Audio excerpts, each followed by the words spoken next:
നമുക്ക് നൽകിയ ഈ മനോഹരമായ ദേവാലയത്തിൽ ഇതുപോലെ ഒന്നിച്ച് കൂടുന്നതിനും പ്രാർത്ഥിക്കുന്നതിനുമെല്ലാം നമുക്ക് കിട്ടുന്ന അവസരങ്ങൾ നന്നായിട്ട് വിനിയോഗിക്കണമെന്ന് ഒരിക്കൽ കൂടി ഞാൻ ഓർമ്മിപ്പിക്കുകയാണ്.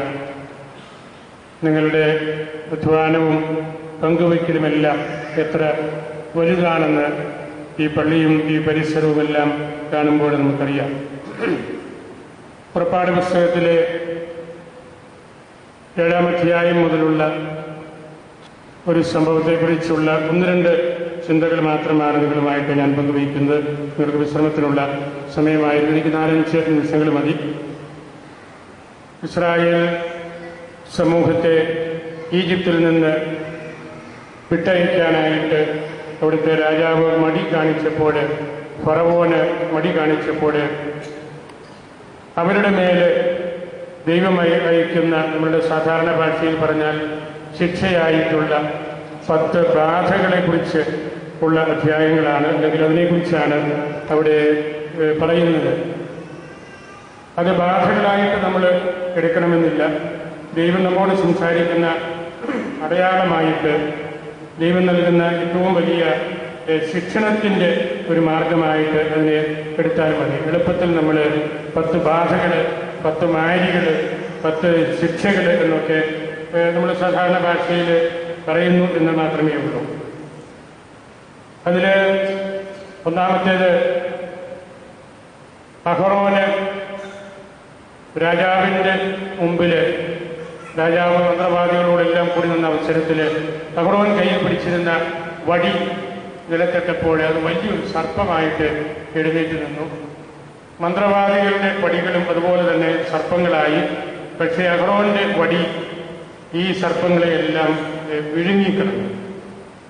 അതാണ് നമുക്കവിടെ നൽകുന്ന ഒരു സന്ദേശം. ദൈവത്തിൻ്റെ ശുശ്രൂഷയോട് ചേർന്ന് നിൽക്കുന്ന നേതാക്കന്മാർ കൊടുക്കുന്ന ആ ഒരു നേതൃത്വത്തിൽ ഈജിപ്തിൻ്റെ അല്ലെങ്കിൽ ലോകത്തിൻ്റെ സാധാരണ ലൗകികമായിട്ടുള്ള ചിന്തകളുടെയൊക്കെ ഒരു അത് അവിടെ നിന്ന് അപ്രത്യക്ഷമായി പോവുകയാണ്. അതിനെ വിഴുങ്ങിക്കളയുകയാണ്. ദൈവികമായിട്ടുള്ള ഒരു ശക്തി അവിടെ പ്രവർത്തിക്കുകയാണ്. നമ്മൾ ഈ ദേവാലയ നിർമ്മിതിയിലും നമുക്കുണ്ടായിരുന്നൊരു കരുത്ത് അതാണ്. ഇത് ദൈവത്തിൻ്റെ വലിയൊരു അടയാളമാണ്. ഇന്ന് മംഗളവാർത്ത തിരുനാളാണ്. നസ്രത്തുമായിട്ട് വലിയ ബന്ധമുള്ള തിരുനാളാണ്. ഈ പള്ളിയുടെ ആദ്യ പള്ളിയുടെ വെഞ്ചിരിപ്പ് ഭാഗ്യസ്മരണാർഹനായ വയലിൽ പിതാവ് നിർവഹിച്ചപ്പോൾ ഞാനൊരു കൊച്ചുകുട്ടിയായിട്ട് അതിൽ പങ്കെടുത്തതാണ്. എൻ്റെ പട്ടപ്പലത്തെ എൻ്റെ വല്യപ്പൻ്റെ അനുജൻ എന്നിവിടെ തൊട്ട് അടുത്ത് താമസിക്കുന്നുണ്ടായിരുന്നു. ഇപ്പോഴും എൻ്റെ മാവന് ഇടവകയിലുണ്ട്. അന്ന് വയലിൽ പിതാവ് നസ്രത്തിനെക്കുറിച്ചും നവനസ്രത്തിനെക്കുറിച്ചും പറഞ്ഞ കാര്യം ഞാൻ ഇപ്പോഴും ഓർക്കുന്നുണ്ട്. ആ പള്ളി വെഞ്ചിരിപ്പ് കഴിഞ്ഞ ഉടനെ നസ്രത്ത് നമുക്ക് മംഗളവാർത്തയുടെ സ്ഥലമാണ്, തിരുക്കുടുംബത്തിൻ്റെ സ്ഥലമാണ്, ഈശോ വളർന്ന സ്ഥലമാണ്, മാറിയോസേപ്പ് ഏറ്റവും കൂടുതൽ ബന്ധപ്പെട്ട സ്ഥലമാണ്, സിനഗോഗുകളുടെ, യഹൂദന്മാരുടെ പള്ളികളുടെ സ്ഥലമാണ്. ഈശോ പോയി ദൈവവചനം വായിച്ച് പ്രസംഗിച്ച സിനഗോഗ് നസ്രത്തിലായിരുന്നു. നസ്രത്തിൽ നിന്നുള്ള പ്രവാചകനായിരുന്നു ഈശോ. നസ്രായനായ ഈശോ, നമ്മളുടെ പേരും അതാണ്, നസ്രാനികൾ. അങ്ങനെ നമുക്ക് നസ്രത്തിനോട് വലിയൊരു ബന്ധമുണ്ട്, വലിയൊരു അടുപ്പമുണ്ട്. നസ്രാണികൾ എന്ന് നമ്മൾ 2000 വർഷങ്ങൾക്ക് മുമ്പ് തന്നെ അറിയപ്പെട്ടു തുടങ്ങിയത് ഈ നസ്രത്തുമായിട്ടുള്ള ബന്ധം മൂലമാണ്. അന്ന് വൈദ്യപിതാവ് പറഞ്ഞ് ഇത് നവനസ്രത്ത് ആയിക്കൊള്ളട്ടെ. ഇതാ പറഞ്ഞ വാക്കുകൾ ഞാനിപ്പോഴും ഓർക്കുന്നുണ്ട്. ഇത് നവനസ്രത്ത് ആകട്ടെ. നസ്രത്ത് മാത്രം പോരാ, നസ്രത്തിൽ സംരക്ഷിച്ച ആ മൂല്യങ്ങളുടെ ഒരു പുതുമ കൂടിയായിട്ട് നമുക്ക് ഈ ഇടവക മാറട്ടെ എന്നുള്ളതായിരുന്നു പിതാവിൻ്റെ വലിയ ആഗ്രഹം. നമ്മൾ അതിൽ ഈ വർഷങ്ങളിലൂടെ, ഈ പതിറ്റാണ്ടുകൾ നടന്ന് മുമ്പോട്ട് പോയപ്പോൾ ഇവിടെ ഒരു നവനസ്രത്ത് ആക്കിയെടുക്കാനായിട്ട് നമുക്ക് സാധിച്ചു. വലിയ ദൈവകൃപയാണ്. നിങ്ങളുടെ പ്രാർത്ഥനയും നിങ്ങളുടെ അധ്വാനവും നിങ്ങൾക്ക് നേതൃത്വം നൽകിയ അച്ഛൻ്റെ സവിശേഷതകളും എല്ലാം വരുന്നുണ്ട്.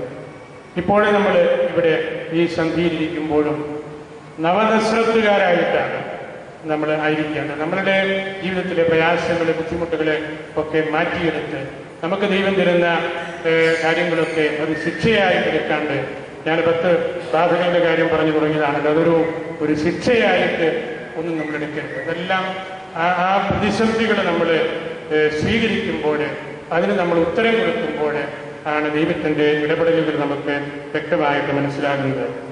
ഈ ഫറവോൻ വഴി വന്ന ആ വലിയ പീഡനത്തെ മറികടക്കാനായിട്ട് ദൈവത്തിൻ്റെ ഇടപെടലുണ്ടായത് മോശയും അഹ്റോനും വഴിയാണ്. ഞാൻ ആദ്യം പറഞ്ഞല്ലോ, മോശ ആ വടി നിലത്തിട്ടപ്പോൾ, അഹ്റോന് ആ വടി നിലത്തിട്ടപ്പോൾ അതൊരു പാഠശാല പോലെ മറ്റുള്ളവരുടെ വടികളെയെല്ലാം വിഴുങ്ങി ഒരു ക്ലാസ് കൊടുക്കുകയാണ്. നിങ്ങളുടെ പ്രബോധനങ്ങൾ, നിങ്ങളുടെ ചിന്തകൾ തെറ്റാണ്.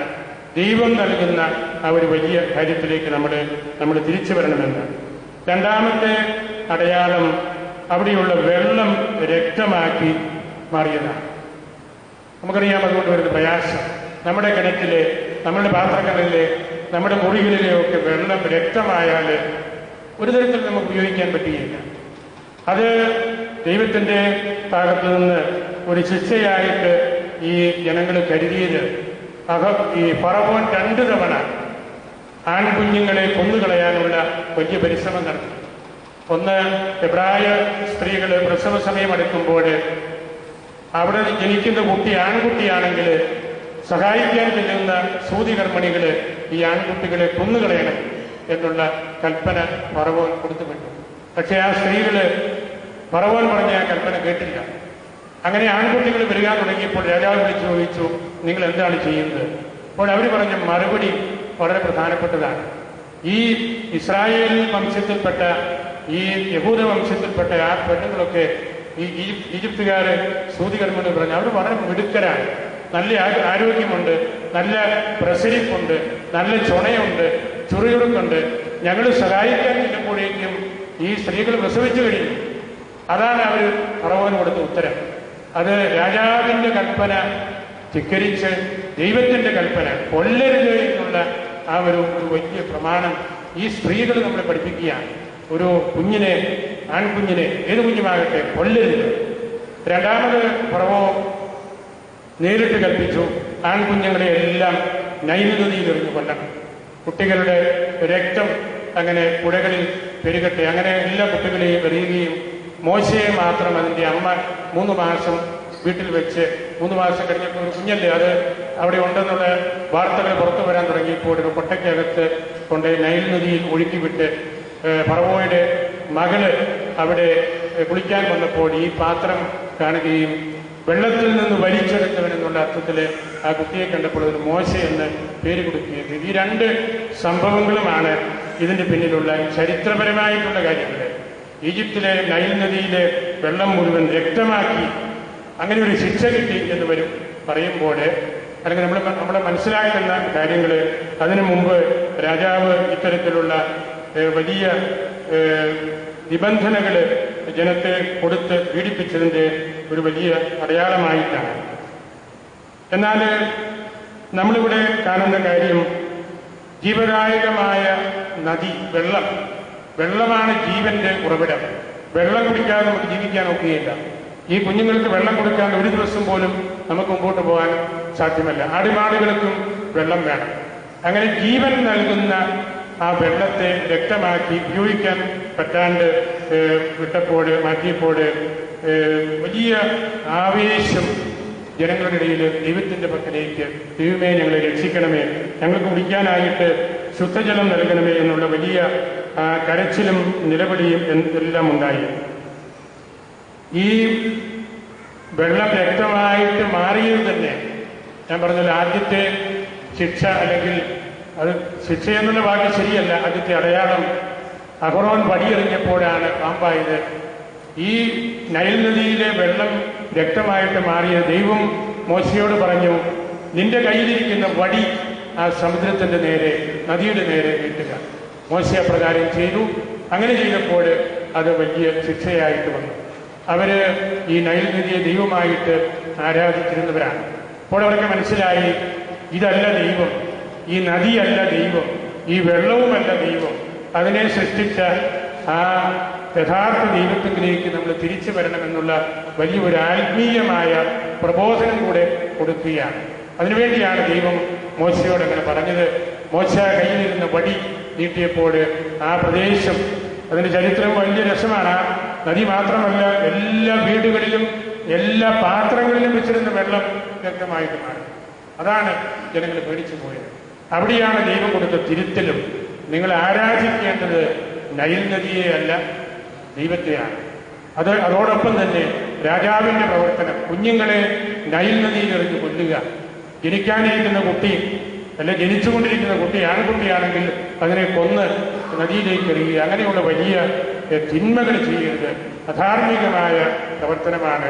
ഇന്നും നമ്മൾ തിരിഞ്ഞു നോക്കുമ്പോൾ എത്രയോ കുട്ടികൾ കൊല ചെയ്യപ്പെടുന്നു, എത്രയോ കുട്ടികൾക്ക് ആവശ്യമായ പരിചരണം വീട്ടിൽ കിട്ടാതെ വരുന്നു, എത്രയോ വലിയ മാതാപിതാക്കൾ വീട്ടിലെ സംരക്ഷണം കിട്ടാതെ വിഷമിക്കുന്നു. കുട്ടികളുടെ ആ നിലവിളി, ആ കരച്ചില്, അല്ലെങ്കിൽ ക്ലേശിക്കുന്നവരുടെ ആ ഒരു വലിയ വിലാപം ദൈവത്തിൻ്റെ പക്കൽ ഇന്നും ഒരു തരത്തിൽ അല്ലെങ്കിൽ മറ്റൊരു തരത്തിൽ എത്തുന്നുണ്ട്.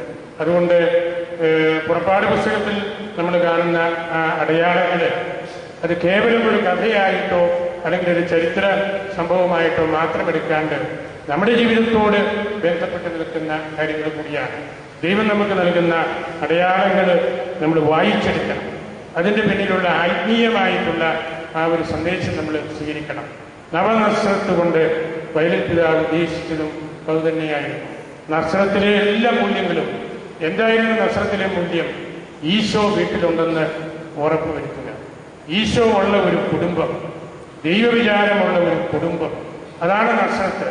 നവനസ്രത്ത് എന്ന് പറയുന്നത് അതിൽ കൂടുതലായിട്ട് നമ്മൾ ആ വിചാരം, നമ്മൾ ഈശോയുടെ പടം വെക്കുന്നു, ഈശോയെ മനസ്സിൽ ധ്യാനിച്ച് നമ്മൾ അപേക്ഷിക്കുന്നു, പരിശുദ്ധ അമ്മയോട് മാധ്യസ്ഥം പ്രാർത്ഥിക്കുന്നു, മാറിയോസേപ്പിനോട് മാധ്യസ്ഥം പ്രാർത്ഥിക്കുന്നു. ഇതെല്ലാമാണ് നവമായിട്ട് നമ്മൾ ആ നസ്രത്തിനെ ഓർക്കുന്നത്.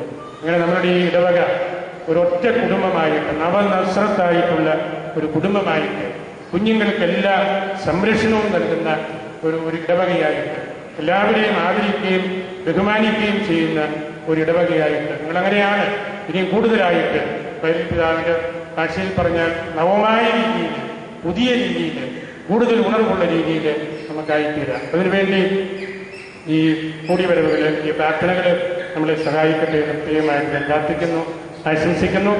നിങ്ങൾ ധാരാളം പേര് ഈ സന്ധിയിൽ വന്ന് ധ്യാനം കേൾക്കുന്നുണ്ട്, വചന പ്രഘോഷണം കേൾക്കുന്നുണ്ട്. അച്ഛനെ ഞാൻ ഏരിച്ചിനെ പ്രത്യേകമായിട്ട് ഓർത്ത് നന്ദി പറയുന്നു.